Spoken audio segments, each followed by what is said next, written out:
L'immobilier simplifié avec Patrick Lapalme. Certainement Patrick Lapalme de l'équipe Patrick Lapalme chez Remax Prestige. Bon matin, Patrick. Salut Sylvain. Comment tu vas? Bien, oui, super, toi. Ça va très, très bien. 333e chronique ce matin. On va parler d'un sujet dont tu nous as pas parlé souvent. Ben, pas parler souvent, mais pas parler du tout suite à la OK. vérification. Ben oui, ben, vous savez, on a vérifié les propriétés, les usages, les zonages, tout ce qu'on peut faire, mais la première chose qu'on se doit de faire, et là, vous allez être surpris, on doit vérifier le contractant et sa capacité juridique de contracter. Donc, la première chose, il faut s'identifier, faut savoir si notre client en avant de nous, c'est qui, par une preuve avec photographie, soit d'un gouvernement fédéral ou provincial, passeport, permis de conduire, assurance maladie, ces choses-là. On va débuter à identifier notre personne. Mais ce qui est le plus important, c'est de vérifier sa capacité de contracter. Et là, vous le verrez pas passer, ça se fait vraiment tout seul à l'intérieur des discussions. Subtilement. Donc, subtilement, même nous, on s'en rend même pas compte parce qu'on va vraiment poser des questions sur l'immeuble et on va voir le niveau de compréhension de la personne. Et on va ajuster aussi le niveau de langage par rapport à la personne face à nous pour qu'ils comprennent très bien c'est quoi. Il va faire un achat, il va faire une vente, il va faire une location, peu importe. On va s'assurer que notre client en avant de nous comprenne tous les termes utilisés et à la base de son langage aussi, c'est bien important. Mais en posant nos questions, on va vraiment aller voir si la personne ne serait pas par hasard sur tutelle, sur curatelle. Est-ce que c'est un mineur qui est anticipé, totalement anticipé?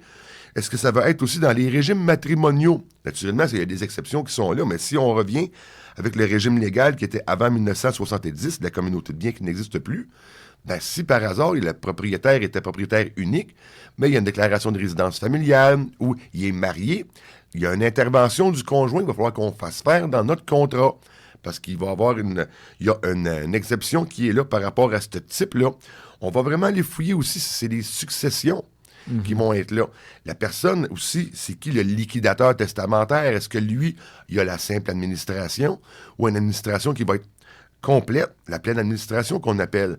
Donc, les premiers alliés qui vont faire ça avec nous, si on a moindrement des doutes, on prendrait un exemple d'une personne âgée qu'on lui pose des questions, puis on voit qu'on a de la difficulté. Ça va être la famille. On va demander l'intervention de la famille avec nous pour qu'on puisse vraiment voir son niveau de capacité de comprendre l'ensemble de l'œuvre. Ouais. Si on voit vraiment qu'on a des doutes, on va le diriger directement avec son notaire. Puis tout ce que je vous mentionne là, il y a énormément de travail qui sont faits par différents corps, là, comme les avocats, les notaires, les planificateurs financiers. Il faut qu'on passe tout à travers cette panoplie-là pour s'assurer que notre client peut contracter. On a aussi une nouvelle particularité qui est quand même là depuis un petit bout de temps, que vous non plus, vous ne verrez pas. C'est la CANAF qu'on appelle. On se doit de remplir ce document-là. C'est le Centre d'analyse des opérations des déclarations financières du Canada. Eux, ce qu'ils font, la définition exacte, c'est une unité de renseignement financier en matière de lutte contre le blanchiment d'argent et des activités terroristes du Canada. En posant des questions avec notre client, est-ce que c'est une entité, il achète-tu pour un autre parti? Est-ce que c'est une entreprise qui va acheter? C'est des transactions qui ont lieu à répétition, mais avec des montants d'argent qui ne concordent pas avec les valeurs de propriété. On a un document obligatoire, et ce, sur toutes nos transactions, qu'on doit remplir avec pas avec lui, mais en lui posant des questions, voir si on a moindrement des doutes. Des doutes, ouais. On a vraiment là un gros travail à faire, puis habituellement, dans la majorité du temps, mis à part la CANAF, c'est toujours fait, on voit vraiment que notre contractant en avant de nous, il n'y a pas de problème, il comprend très bien ce qu'il y a à faire. Mais dès qu'on arrive dans des particularités des personnes âgées et des choses comme ça, il faut qu'on s'assure vraiment de protéger la transaction et d'autant plus de protéger son patrimoine, parce que comme tu le mentionnais tantôt, hors d'onde, le patrimoine bâti, une propriété, c'est pas un plex, une maison unifamiliale, c'est très fréquemment le bien le plus important que la personne va posséder. Plus grosse transaction de sa vie, c'est la plus souvent. grosse transaction de sa vie. Et quand on prend le cas des personnes âgées, il faut vraiment s'assurer qu'ils vont comprendre les tenants et aboutissants d'une transaction et toutes les implications financières. Et ça va être là, selon vraiment le discours qu'on va avoir en discutant avec lui, que nos professionnels vont embarquer avec nous. Ça peut être un fiscaliste, un comptable, naturellement, je n'ai parlé, un notaire aussi qui va être là. Toutes ces panoplies-là de spécialistes vont être là pour aller appuyer notre client qui est en avant de nous pour s'assurer que la transaction va vraiment être faite dans les règles de l'art et qu'il va vraiment bien comprendre tout ce qui va se passer. Et naturellement, si on a des besoins, malgré le fait que la personne ne pourrait pas être du tout mandat d'inaptitude, ben moi, j'aime bien que la famille soit là présente pour que tout le monde soit au courant et qu'on puisse vraiment aider l'ensemble de l'œuvre, que tout aille bien.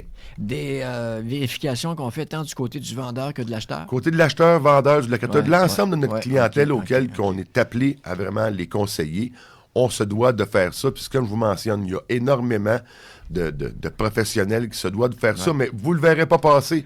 Ça se fait vraiment, là... C'est une autre bonne raison de faire affaire avec un courtier, hein? Effectivement, parce que aussi, quand on fait affaire avec un courtier, on s'assure de ce fait-là. Si vous vendez à vendre par propriétaire, un exemple, et puis la personne vient acheter une propriété, mais n'est pas en mesure de contracter, votre offre d'achat que vous avez sur la table ne vaut absolument rien. Et là, c'est un débat juridique qui va être lancé. Là. Donc, quelle était la validité des documents? Et tout faire valider ces documents-là, il y a quand même beaucoup de travail à faire. Et c'est notre travail en première ligne dès la rencontre de notre client. Si on veut, Patrick, réentendre une des chroniques ou te joindre? Bien, vous me joignez facilement au 450-499-5544. Sur l'ensemble des réseaux sociaux, toutes les chroniques immobilières, ils sont disponibles. Et abonnez-vous. Patrick Lapalme, un but, une passion. Vendu. Pas de compromis. Seulement le meilleur de la musique et un soutien continu pour les entreprises et organismes de chez nous. Au 103.5.